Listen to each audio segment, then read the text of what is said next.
We are enduring technical difficulty right now. You'll see a black screen. We are restarting a computer. So hold steady with us. We will be showing True Seekers.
All right, we're going to have to make the best of it. Uh, every once in a while, this just happens. I had a computer reboot. It'll eventually come back up. We may get it. I'll have it here, not sure, and we'll have it up here. Not sure that we'll have it for the internet to see, but they'll be able to hear me. So are we? Or we're recording, right? That's good. We got sound. Okay, and I apologize. So welcome everybody that's here with us on a Tuesday night at 7:01, and it was at 6:56 that it decided to go bonkers on me. And so, hey, it's now 7:02, and it's brought me back up to the beginning screen. And so there's going to be a startup. And so what we're doing tonight, what we do, let's just do our preliminary stuff. What we do each of the nights, and it's Tuesday night. If it's Tuesday at 7 o'clock, it's time for True Seekers. Even if it's 7:02, it's still time for True Seekers. And what we do is on the first one we have Unseen Realms. On the second one is we're in the book of Galatians, and so we unpack a chapter of Paul's writings there to the epistles to the churches. And then on the third Tuesday, which is tonight, we have What in the World's Going On? On the fourth Tuesday, we have What Does the Bible Say About? And then when there's a fifth Tuesday, we have spaghetti, and then we come early, have spaghetti. And if you want to heat up a can of SpaghettiOs at home, go ahead and do that. And you can join us vicariously. Those of you that are watching only by internet, you could just get a Chef Boyardee can of, don't nuke the can, get the nukeable small size and personal. And then you can vicariously join in our spaghetti meal with us on that fifth Tuesday for questions. And so what we're doing tonight, as I'm logging into my laptop and hoping we can get this pull all together, is we are going to be doing What in the World's Going On. And tonight it's going to be 10 signs that we're at the end of days. 10 signs. You've heard of 10 commandments, right? This is 10 signs that we're at the end of days. And so Matthew chapter 24. It's interesting how many ways Christianity gets divided and subdivided. Matthew chapter 24 divides modern Western Christianity. There are some that believe that was all fulfilled by 70 A.D., that it was fulfilled in the march of Titus, the Roman commander, on the city of Jerusalem and putting down the rebellion of the Jewish people, which culminated partially in the massacre at Masada, the complete sacking and destruction of the temple in Jerusalem, and then killing a bunch of people and otherwise kicking them out of town. That's where the great diaspora happened. That simply means a dispersion, and they were sent out from there throughout the then known world. A very important date of around 70 A.D. I think it's the 19th of Av, 70 A.D., which is when they were booted out of Jerusalem. Now, some people see this passage as being fulfilled then, and I believe it was partially fulfilled then, and it's awaiting a complete fulfillment yet in the future. And so I'm not a preterist or a partial preterist, meaning I think that everything happened in Scripture and was fulfilled by 70 A.D. No, we're still waiting for many promises and events to still unfold. There's some things that haven't happened. Now, I talked about just a couple weeks ago about the difference between covenant theology and dispensational theology. And if you're a covenant theologian or Reformed theologian, you're really not concerned with the rebirth of the nation of Israel, whether events still need to happen. If Jesus is going to actually reign in Jerusalem as a king for 1,000 years, you're not concerned with that. You would be amillennial. You're not concerned that there's still things yet to happen. In fact, many people would then say, well, we're actually in the kingdom, and Jesus' kingdom is on the earth. Leaning towards dispensational theology, I don't take that position at all. We are still looking for actual historical events that were prophesied and spoken of that haven't happened. And so we still see some things that need to happen yet. And we have a concern about eschatology.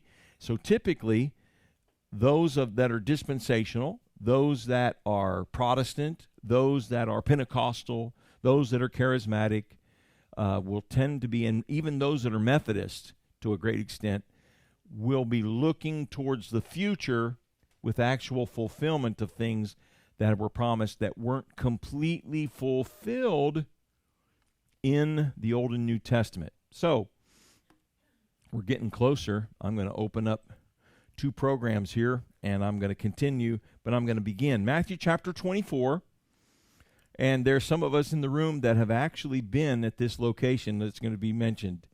Jesus left the temple. We were on the Temple Mount, not quite sure where the temple is. And by the way, brother, video technology, the signal, do you know how to find the camera?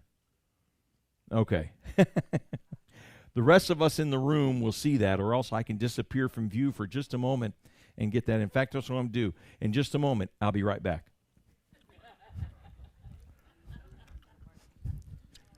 We want them to see it. They can hear me, but they can't see me.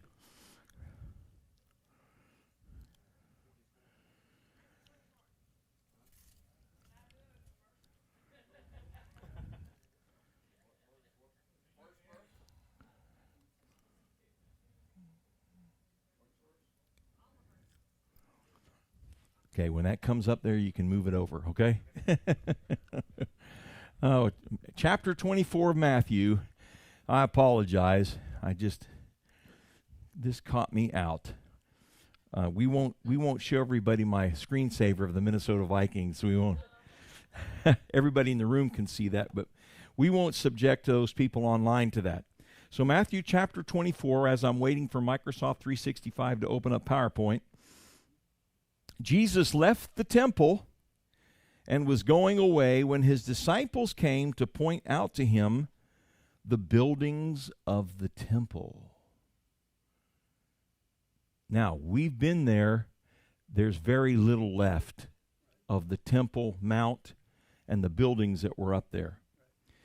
But there was a time that there was not only the holy place and the holiest place of all, and the temple, the court of the priests, and the court of the men, and the court of the women, and the Gentile court, and the colonnades of Solomon, and other preparatory rooms and storage rooms of the temple. There was a magnificent complex. It's just like today. You might have a particular building, but other support structures that are there in order to accomplish what's there. These were the buildings of the temple. Now, the question is, why were they pointing out the buildings of the temple? Well, here's what their hope was. Their hope was that Jesus is the Messiah. He is going to rule and reign in Jerusalem. And because we're with him and he has handpicked us, this means that we're in the upper echelons of his government. And that means that if he's going to minister in the temple, we should be picking out office space. Because we're a part of his administration. So just as the high priest and others have important office space and living space there, wonder where we're going to live. So they're kind of eyeing that. They're looking for the corner office. Peter's looking for a corner office is what he's doing. And they came to point out to him the buildings of the temple. The temple took 46 years to build. Okay? 46 years. And I'm getting some things out of the way. We're getting closer here.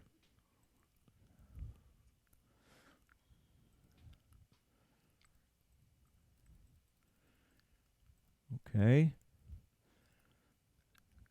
One step closer. Oh, there we are. Everybody applaud. Yeah. And that should be going out. Okay, we're good. All right. I'm sorry. That's just taking us forever to... So clunky. I hate that.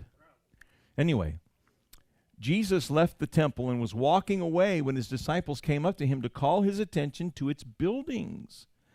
Look at how magnificent these are. These are spectacular buildings. When you come to Jerusalem, you want to see the temple. It is impressive. It is the height of, first of all, it was Solomon's original design, and then later was rebuilt by Herod the Builder.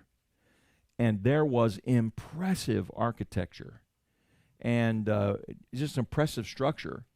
How the ramps you took and all the ways that people were accommodated to go in and out of the temple, the way the traffic flow was handled, just civil engineering marvel. 30,000-pound stones that were set in place as cornerstones. It's just astounding.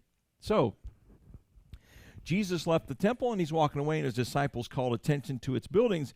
And he says, "Do you see all these things?" he asked. "Truly I tell you, not one stone here will be left on another. Every one will be thrown down." Now, when did that happen? 70 A.D. The rumor spread amongst the Roman soldiers that there was gold in between the large stones. So they used teams of horses and levers, and they pried each stone off and tumbled it off the Temple Mount in order to look for gold. Gold fever seized those Roman soldiers, and he said everyone will be thrown down. So that's his statement. As Jesus was sitting on the Mount of Olives, so that's later. It takes a while to get from the temple up to the Mount of Olives. You have to walk down out of Jerusalem, across the Kidron Valley, and then back up a very steep hill. Those people had to be healthy because they got their steps in all the time. and they were either going downhill or uphill. There's just no level territory. They had to climb things like goats. I mean, they had to have hinds feet like goats. They had to get up into these places, climb some steep steps, and they had to do it. So as Jesus was sitting on the Mount of Olives, we had the opportunity to be on that Mount of Olives and look out over the Kidron Valley towards Jerusalem, and you're actually higher than the Temple Mount. So on the Mount of Olives, they could actually look down into the temple buildings and into the temple courtyards. So as Jesus was sitting on the Mount of Olives, the disciples came to him privately. There's another circumstance we've covered. Remember when Jesus cast the devil out of the little boy, but they couldn't do it? They wait until they get to dinner, and then they ask him privately. In this case, they say, look at these buildings, and Jesus says, yes, see these buildings? They will be utterly and completely destroyed. Well, you know what? If your hope is that the Messiah is about to take up his reign in Jerusalem, you really need a temple. And yet Jesus has said that the temple is going to be destroyed. So then I had something else interrupt me here. Okay, I think I got control back. Tell us, they said, when will this happen? And what will be the sign of your coming and of the end of the age? That is a threefold question. Okay? Now, when Jesus describes this, he's actually talking about something that doesn't get completely fulfilled in 70 AD. There's some details that didn't happen. And so we're waiting for that to happen. And notice here that the third question they ask, and of the end of the age, the sign of your coming and of the end of the age. When will these things happen? What is the sign of your coming and of the end of the age? Okay, so here's what Jesus begins to spell out for them. Okay, keeps hijacking control from this. So we're going to keep fighting here. 10 signs. Number 1 is deception. Jesus said it this way. This is verse number 5. For many will come in my name, claiming, I am the Messiah, and will deceive many. Now, right now, it's interesting, in the land of Israel, amongst the Jews, do you know that they refer to Donald Trump as a Messiah? Did you know that they refer to Donald Trump as a Messiah? One who is helpful to us. One who defends us. Amongst the Orthodox Jews of Israel, there is a very old man. I've showed you pictures of him before. He's passed away, but they refer to him as the Messiah, and they're waiting for God to raise him from the dead. So there's a small group of ultra-Orthodox Jews in Israel that believe that he's the Messiah. You can find a station on Israeli TV, and they have video vignettes of him and people singing songs and singing hymns and awaiting the Messiah to come back to them. And they believe it's him. He's an old white-haired, white-bearded guy. So this idea of messiahs and deception happens even amongst the people of Israel, but we see it all over the planet. There's somebody, I think, right now in the state of Florida that claims that he's Jesus in the flesh. Now, his name is not Jesus. Just to be clear, there could be some confusion. He says he's Jesus and he's in the flesh, he's come back.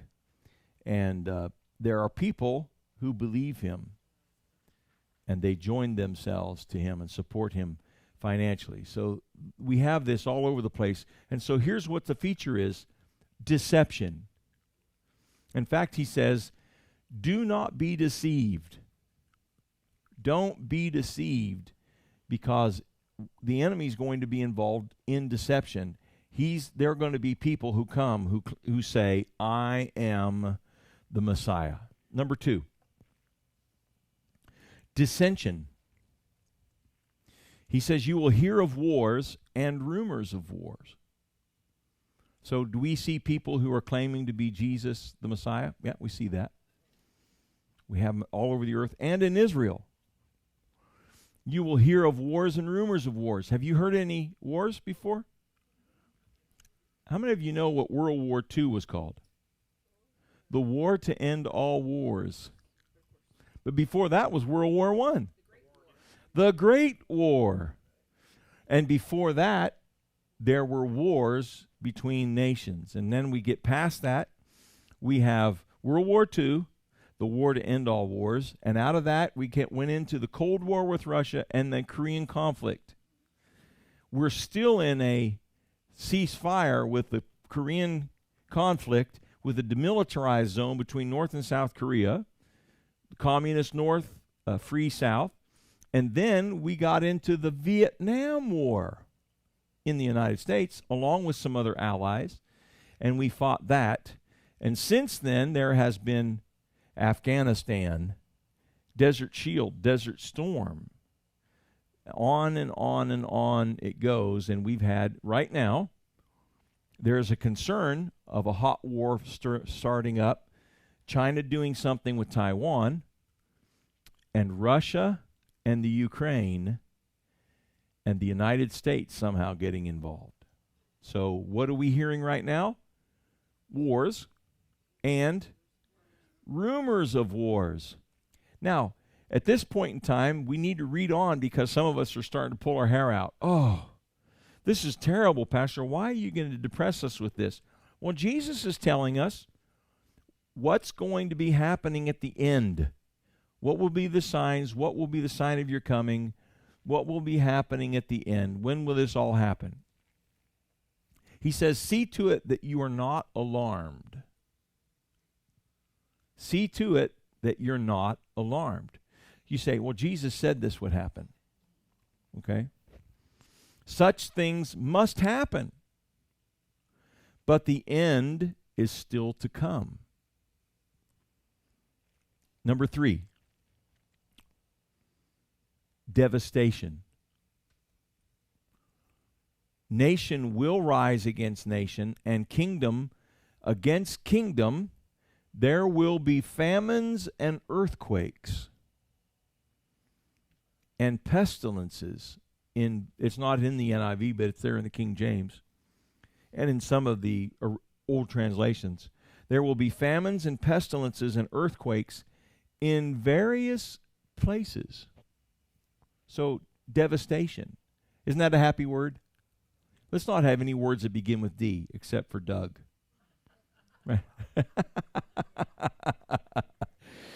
But, DEV. Oh, no, devil starts DEV. No. Devastation.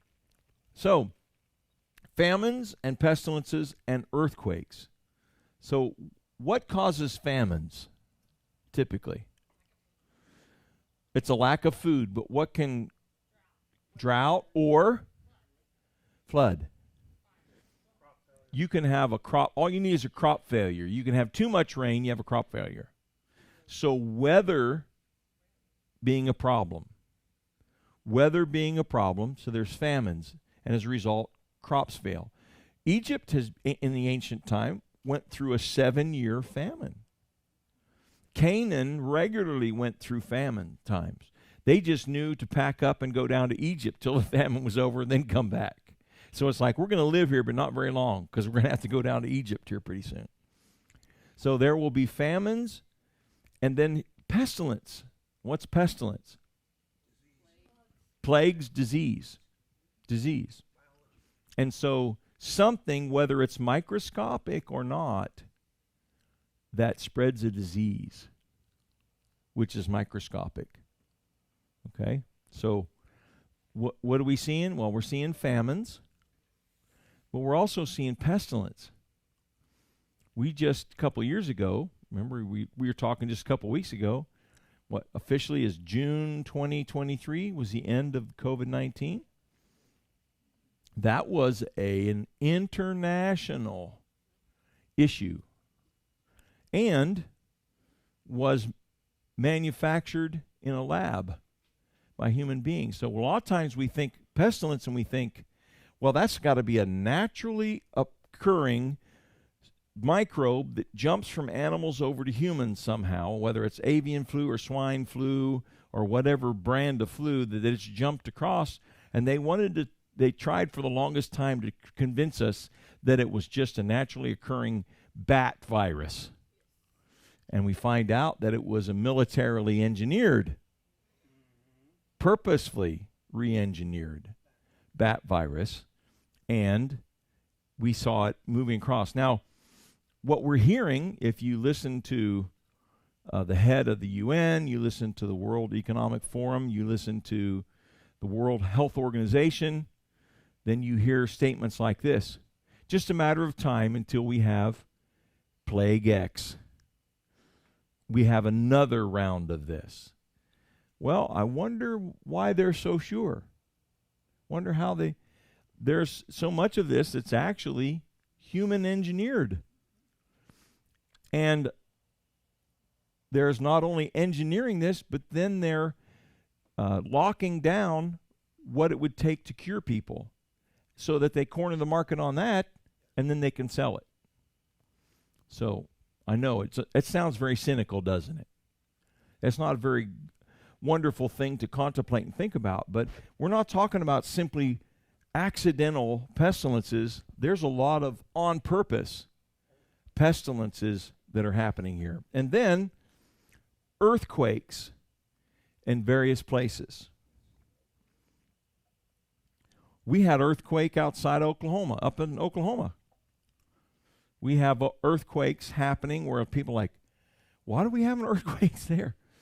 We have islands of the sea that are having earthquakes. We're having earthquakes off of the shore of those islands and having tsunami and so on and so forth. And so there will be, Jesus said, famines, pestilence, and earthquakes in various places. And what did he call this? He said that this would be, and I mentioned all three of them, and we take in three there, and it's devastation, disease, and disasters. And it means a great loss of human life and a lot of destruction of infrastructure. And yet the Scripture warns us, Jesus says, that these things will happen, and he says that these are birth pangs. Now, all the ladies in the room that have had a child, you know something about that, right? And oh, wonderful birth pangs, said no woman ever. And the process of giving birth is to have this muscular contraction and this increasing pain that comes and goes. You know, when Tasha was going through birth with Cameron, at first we wanted to see, well, does the Lamaze method work? Do we want to go all natural? But I wasn't gung-ho Charlie on that. I didn't say, well, bless God, you don't need any medicine and you're going to have that baby the natural way. No, I didn't do that. I said, you let me know when you're ready to get the epidural. But if you want to hold out, we'll hold out. It's your call. Well, she wanted to hold out a while just to see. It didn't take long. And she said, I'm ready for that epidural. And then they introduced the epidural, and 12 hours later, Cameron was born. But I could watch the coming and going, the waves of those labor pains and the contractions of the muscles in order to force that baby out of that nice, warm, comfortable womb out through the birth canal and into the cold, stark, and bright world for the first time. So birth pangs are acting, they're painful, they're happening, but they're actually bringing about something else that's hidden.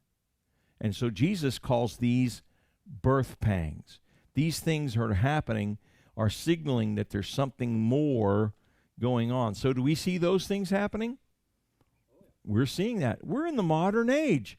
I thought with all the white coats and all the medical degrees we had and all the study of the sciences and all the study of statistics, we'd have this whip by now.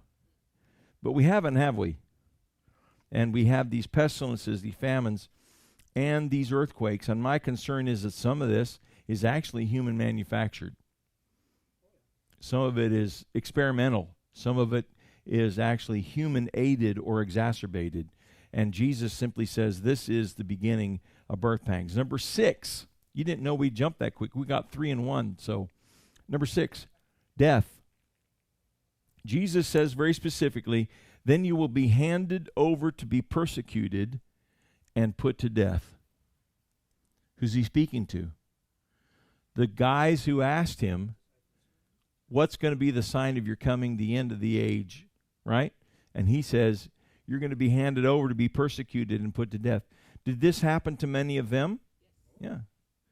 Does it still happen to believers on the earth? Yes, it does.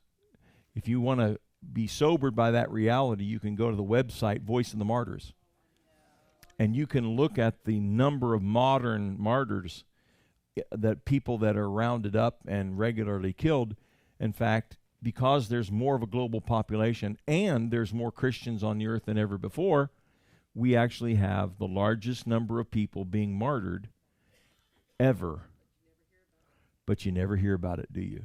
And we need to do something more. We're going to work on that, where we're aware of that, and we take opportunities to pray for those that are under great duress, especially in Arabic countries and in the areas of Africa that are being Islamicized because they are going. Boko Haram is really famous in Africa for the stuff that they do to the Christian tribes and to Christian people. So Jesus says you'll be handed over to be persecuted and put to death, and you will be hated by all nations because of me.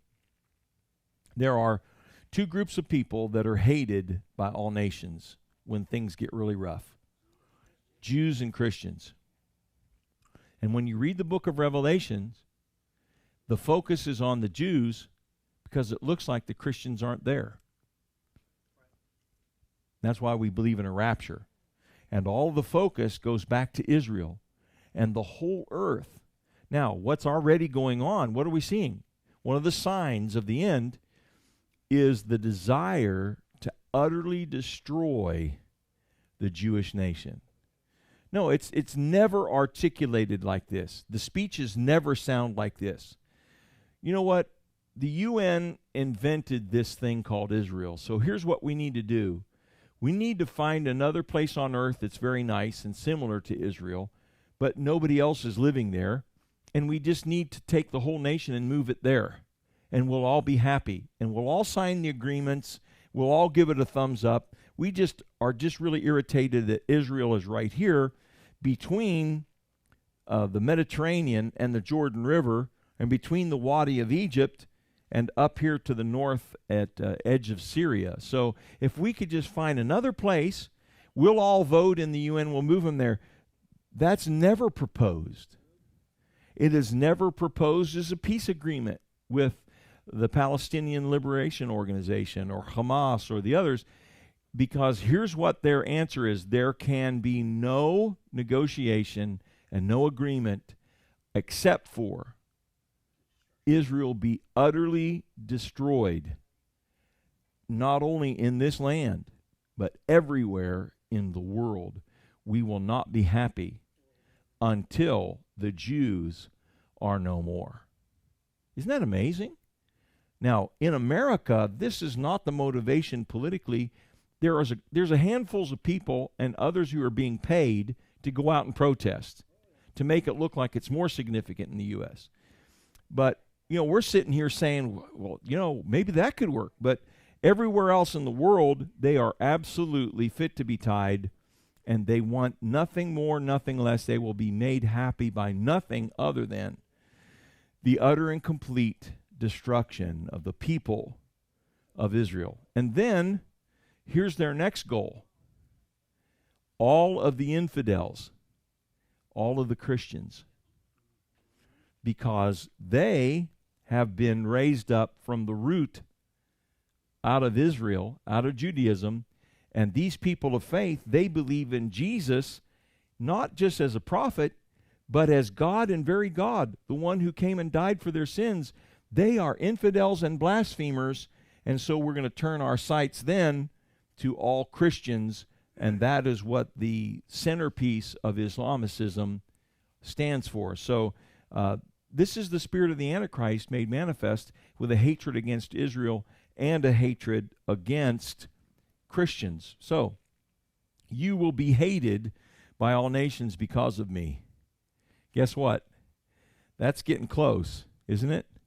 That's getting close. And in fact, in the United States, on college campuses and in many situations, they're encouraging anti-Israeli sentiment and anti-Christian sentiment, banning their organizations from the campus, not allowing their speakers to speak, and absolutely shutting it down. So there is a deep and great hatred, and that we can see. That's one of the signs of the end times, is death.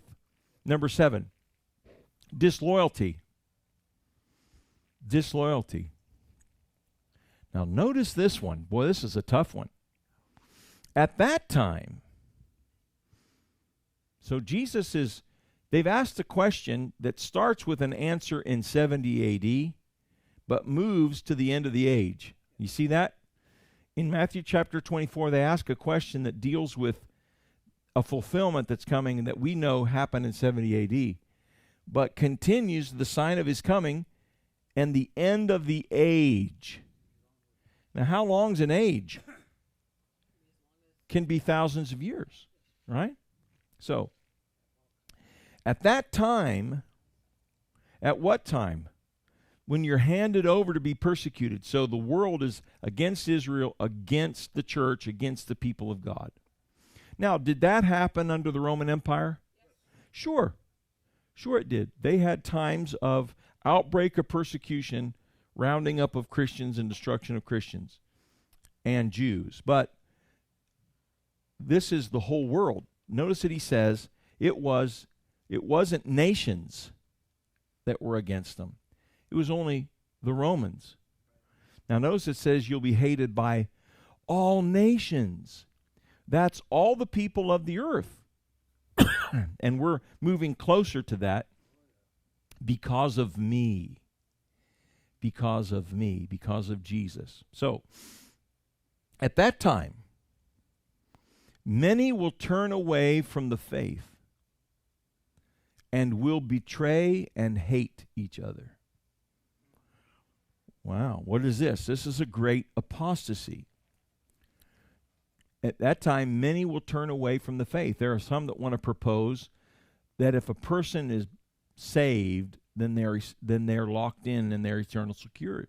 The problem is there's a difference between being born again and coming to the end of your faith, the salvation of your souls. There is a period of time in there, and there are people who are still needing to walk by faith. So what happens with this great persecution and this great hatred? He says at that time, many will turn away from the faith.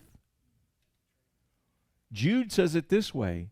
He delivered the faith for once and for all. He said, I was going to talk to you about this, but now I need to talk to you about the faith that was delivered to you.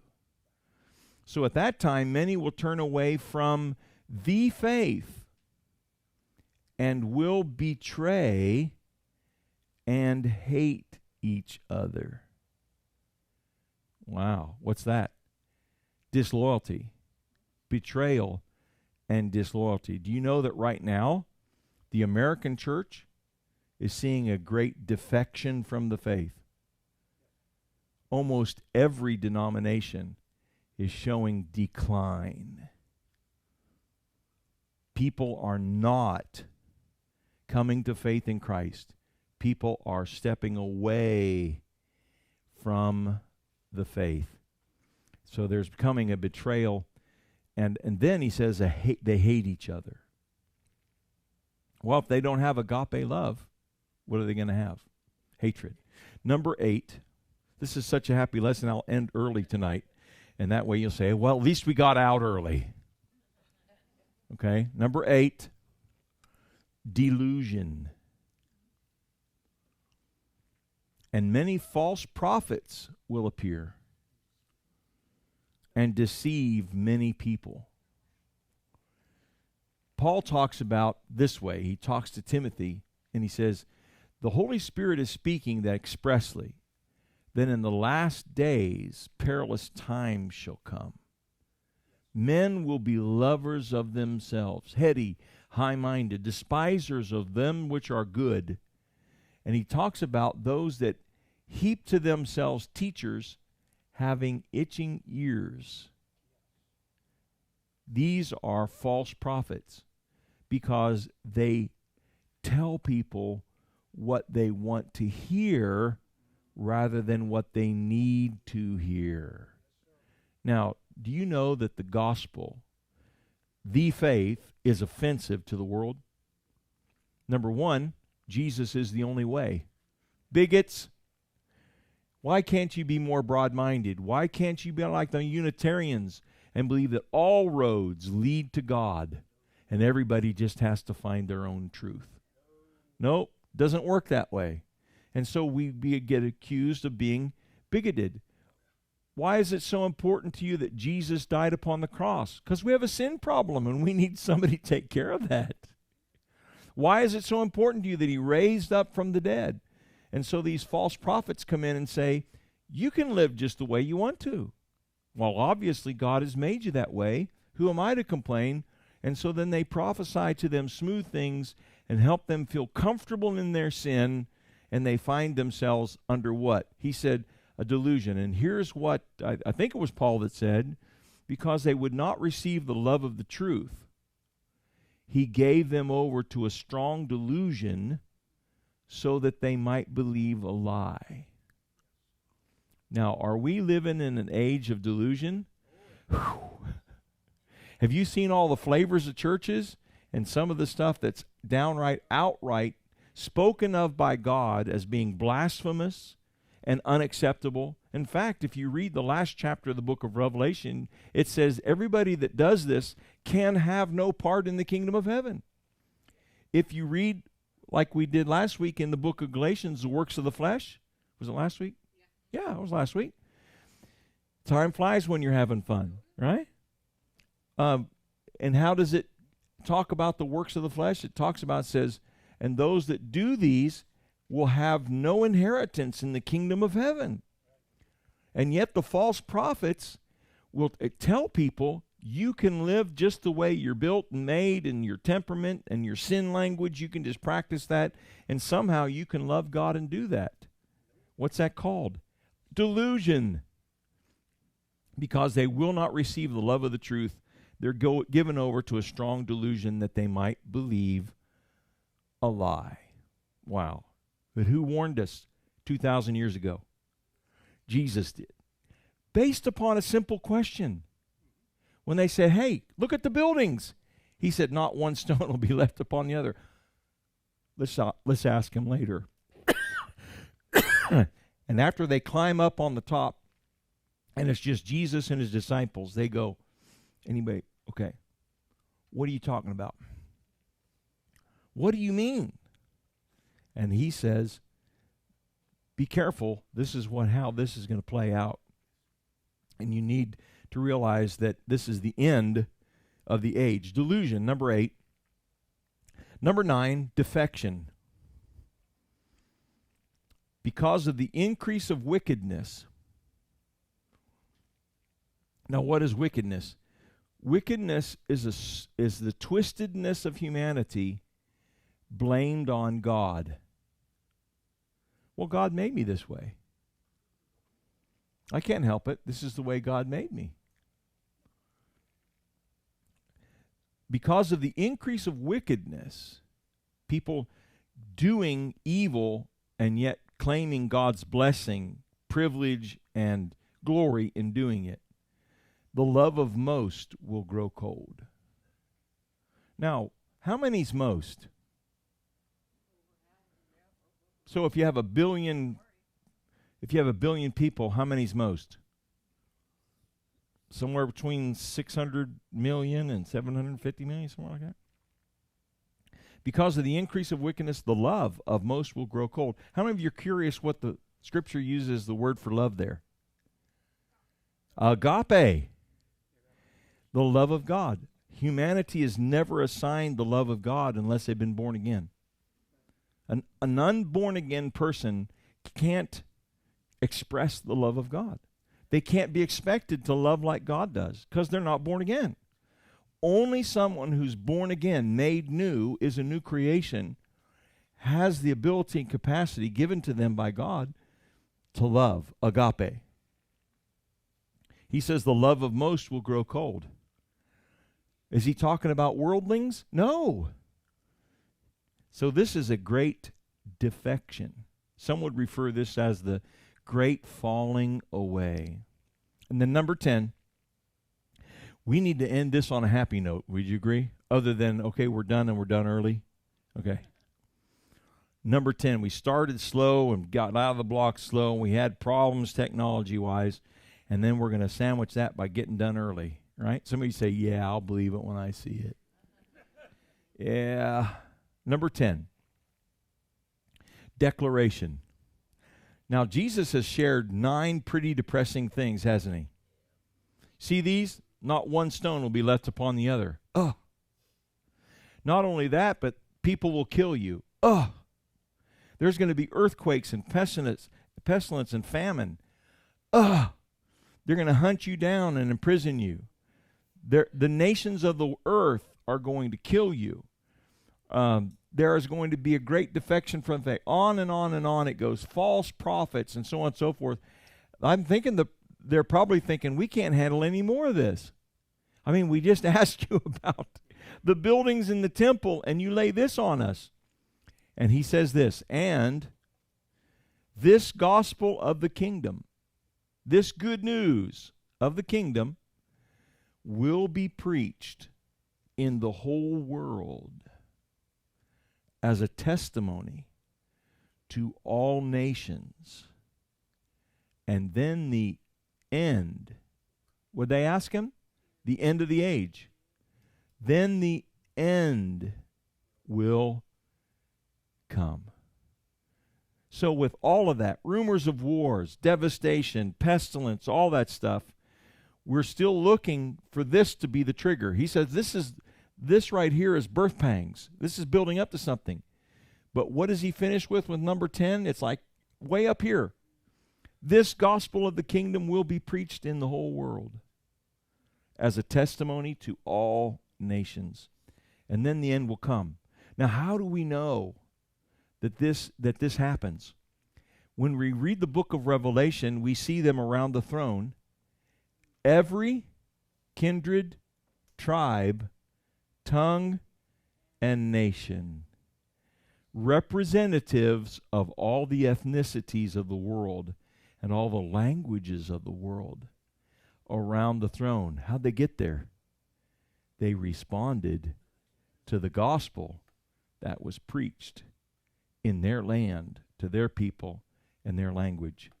And everybody's really concerned with AI and everything else. But you know, with the ability of computers, what we've been able to do?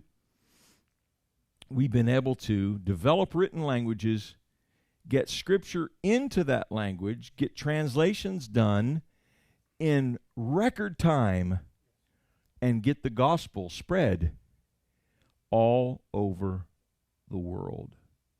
That's one of the great last signs, the declaration of the gospel in the whole world as a testimony to all nations. This is number one reason why Vision Church is engaged with mission.